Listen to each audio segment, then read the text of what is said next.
इसका मतलब निकला कि आपको अलबत्ता अभी यह मिलेगा कि मेरे बाद अगर आप बाइबल पढ़ते हैं तो उसके अंदर Deuteronomy chapter number 18 verse number 18, मैं उनमें से तुम्हारे उनके ब्रदरेन में से एक ऐसे को उठाऊंगा और वो आकर तुमको बतलाएंगे।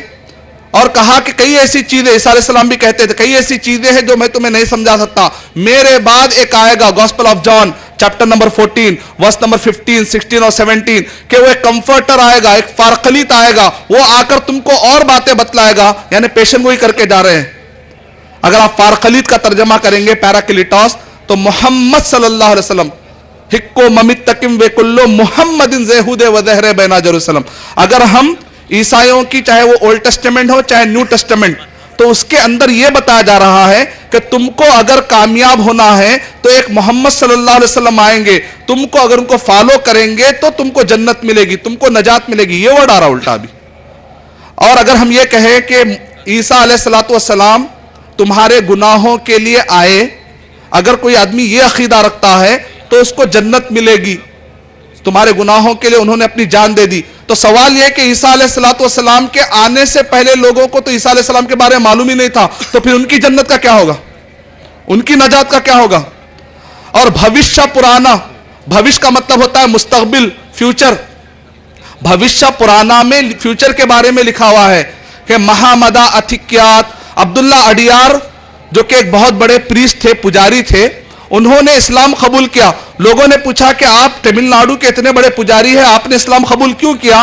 तो अब्दुल्ला अडियार साहब कहते हैं कि जब मैंने भविष्य पुराना पढ़ी, हिंदुओं की मजहबी किताबों में आ गया कि मोहम्मद सल्लल्लाहु अलैहि वसल्लम आएंगे, तो मैंने मोहम्मद सल्लल्लाहु अलैहि वसल्लम का तरीका पाया इस्लाम में, तो मैंने कुरान मजीद को फॉलो कर लिया, सही अहादीस को फॉलो कर लिया। अगर आप दोनों की मजहबी किताबें पढ़ेंगे तो उसके अंदर मोहम्मद सल्लल्लाहु अलैहि वसल्लम का वर्ड आया है, और कई, एक नहीं कई पुजारियों ने कलमा पढ़ा, इस्लाम कबूल किया।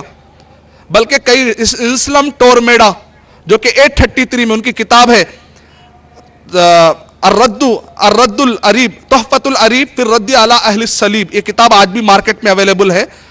इस्लाम टोरमेडा एक प्रीस्ट है ईसाइयों के, उन्होंने कहा gospel of John chapter number 14 verse number 15 और 16, ये 100% मोहम्मद सल्लल्लाहु अलैहि वसल्लम का हमें पता देती है, एड्रेस देती है।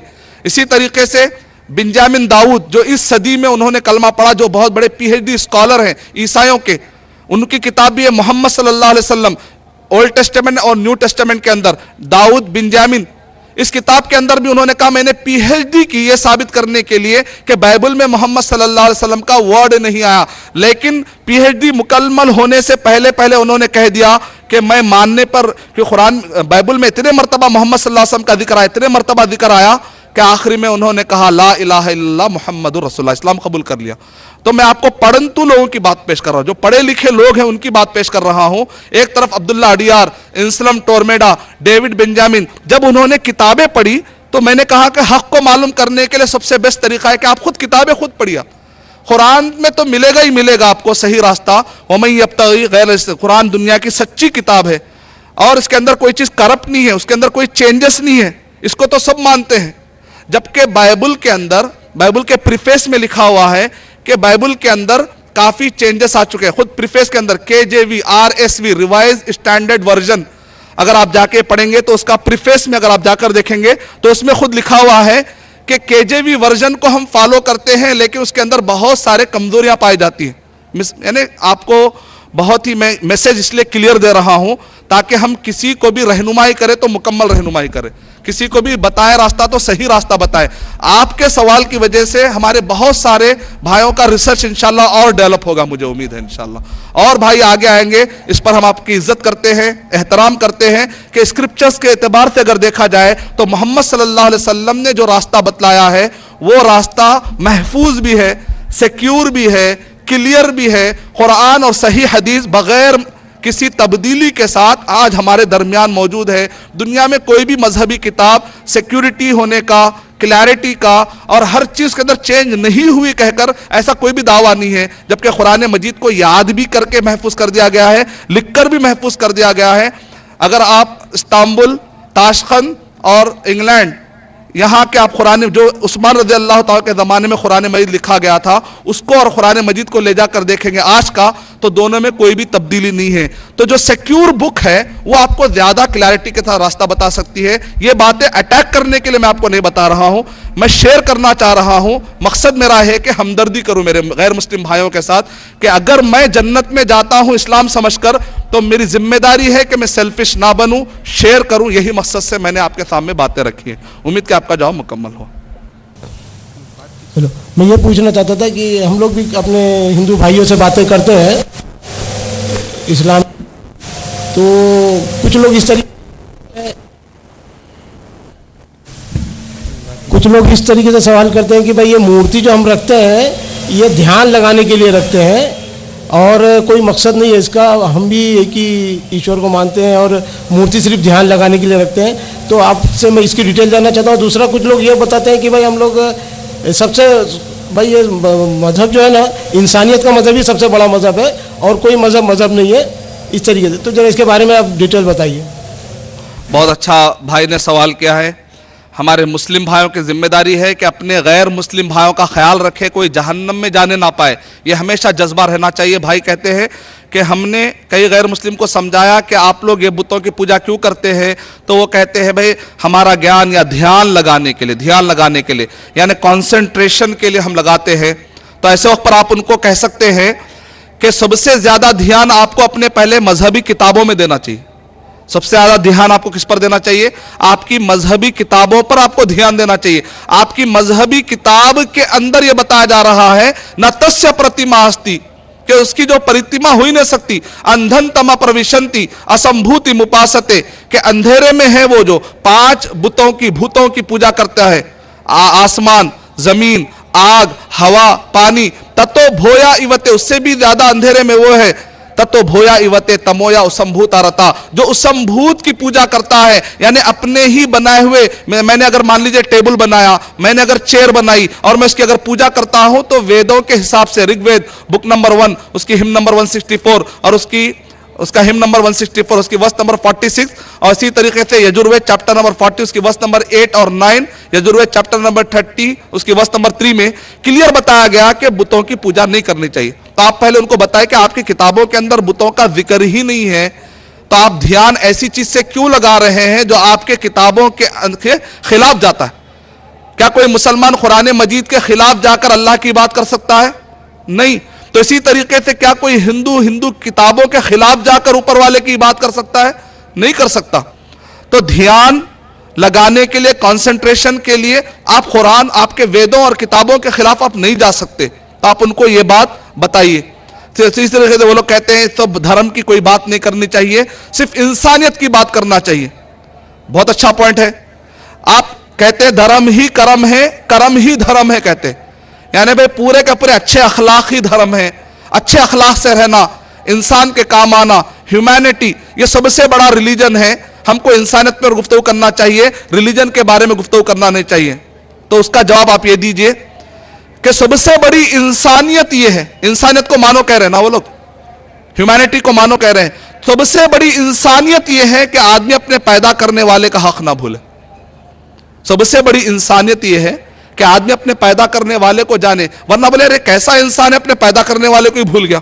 इसीलिए हम कहते हैं कि अल्लाह के बारे में जानना इंसानियत है। अल्लाह ने जो रसूल को भेजा उस रसूल का हक अदा करना, उसको जानना भी इंसानियत में ही है। हम कब कह रहे हैं कि इंसानियत के खिलाफ जाओ? हम कह रहे हैं कि इंसानियत ये है, कर्म ही धर्म है, धर्म ही कर्म है। तो हम कहेंगे सबसे बड़ा कर्म यह है कि तुम इंसानों के लिए जो कर्म करते हो तो इंसान के पैदा करने वाले के हक में शिर्क मत करो, यही सबसे बड़ा कर्म है। इस तरीके से आप जवाब दे सकते हैं। या इसी तरीके से बुद्धिज्म में कॉन्सेप्ट पाया जाता है कि ज्यादा अल्लाह के बारे में गुफ्तगू मत करो, इंसानों के बारे में गुफ्तगू करो, इंसानों के एहतराम के बारे में गुफ्तगू करो। तो हम कहते हैं वो इंसानों के अंदर एहतराम पैदा करने वाला कौन है?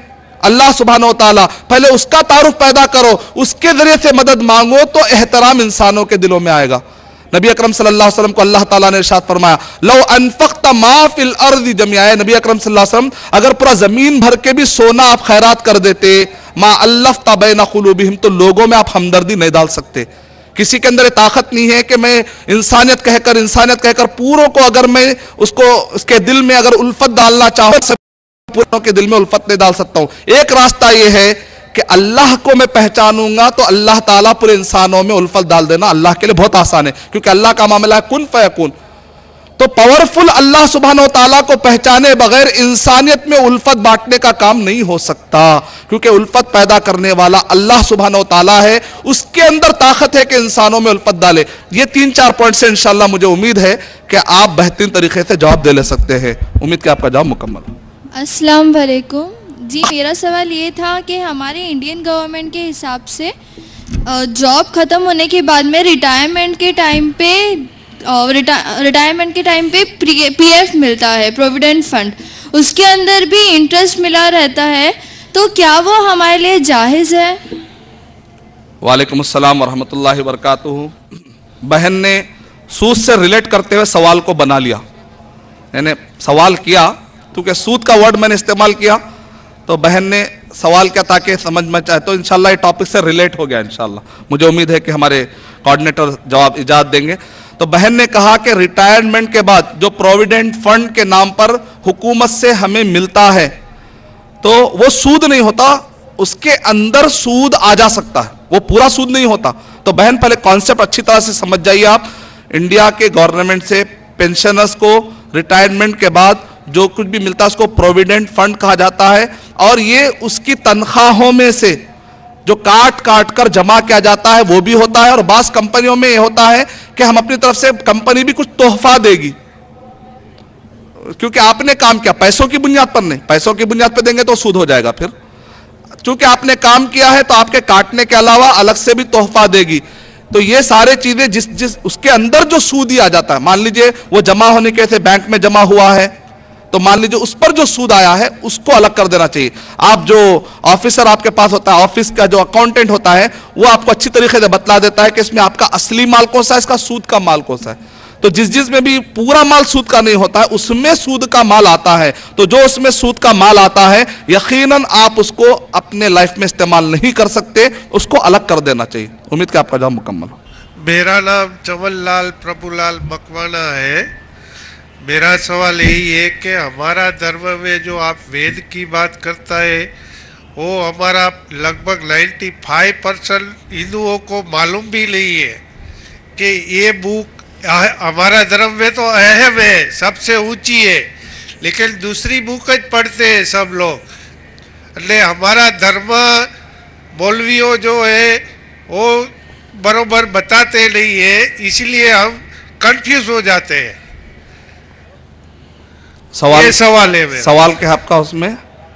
तो वो ऐसा लोग क्लियर ने बता रहे हैं, हाँ क्लियर इस्लाम के बारे में। ये आज मैं सुना आपसे क्लियर बात, वो मेरे को तो अच्छा लगा है। माशाअल्लाह, अल्लाह ताला हक बात को कबूल करे। हमारा जो अहम बुक है वेद जो बोला जाता है वो हमारा हिंदू घर में भी नहीं होता है, मतलब बताया भी नहीं जा रहा है, दूसरा बुक से हमको कंफ्यूज होता है। हम भाई के जज्बात का एहतराम करते हैं और भाई ने बहुत ही बेहतरीन, सब इंसान आदम अलैहिस्सलातु वस्सलाम, पूरे इंसान आदम अलैहिस्सलातु वस्सलाम के बेटों में से है, तो इंसानी एतबार से हम क्या हो गए, भाई हो गए। तो भाई ने बहुत ही बेहतरीन कहा कि हमको बताया क्यों नहीं जाता है, सब चीज़ें डिटेल हमको मालूम ही नहीं है, आज पहली मर्तबा मालूम हुआ है। तो मैं भाई से गुजारिश करता हूं कि वो इस किताब को, इससे पहले भी हमारे दूसरे एक भाई ने जो सवाल किया था, मैं उनसे भी गुजारिश करता हूं कि ये कुरान मजीद है जो अल्लाह की तरफ से आया, इसमें इंसान की कोई भी बात नहीं है। इंशाल्लाह गुजराती में हम देंगे। तो जो हमारे उससे पहले जो भाई ने सवाल किया था उनका सवाल ही बड़ा अच्छा था, तो मैं उनको तोहफा देना चाह रहा हूँ कुरान मजीद। क्या वो आएंगे या जा चुके हैं?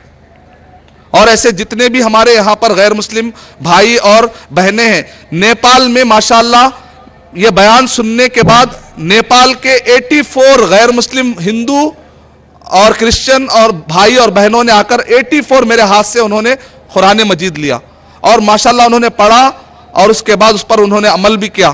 तो यहाँ पर भी जितने भी गैर मुस्लिम भाई पाए जाते हैं, मेरी गुजारिश है कि मुझे खुशी होगी कि मैं उनको तोहफा दूं। इंशाल्लाह हमारे भाई ने कहा गुजराती में, इंशाल्लाह गुजराती में उसको जवाब मिलेगा। वैसे भाई ने जो सवाल किया कि लोगों को बात फैलाना चाहिए, ऐसी बातें फैलाना चाहिए, तो इसके लिए हम एक प्रोजेक्ट शुरू किए हैं विकिपीडिया। आपने सुना होगा विकिपीडिया, जो टेक्नोलॉजी इस्तेमाल करता है, तो अल्हम्दुलिल्लाह वही सेम टेक्नोलॉजी जो बहुत ही एक्सपेंसिव है, अल्हम्दुलिल्लाह इन्वेस्ट हो चुका है और फिल वक्त बीटा वर्जन में मौजूद है। आस्क इस्लामपीडिया, यानी आस्क माने पूछो, askislampedia.com। तो इंशाल्लाह ये 40 जबानों में रहेगा, इंशाल्लाह 40 लैंग्वेज में रहेगा, और मोबाइल पर, नेट पर, और ये पोर्टल है, वेबसाइट नहीं है, पोर्टल है।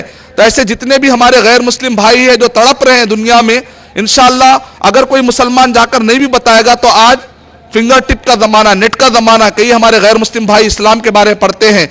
दुआ कीजिए कि जब भी कोई इस्लाम के बारे में वर्ड मारे तो वो वेबसाइट निकल कर आए जो उनको सही रास्ता बता सके।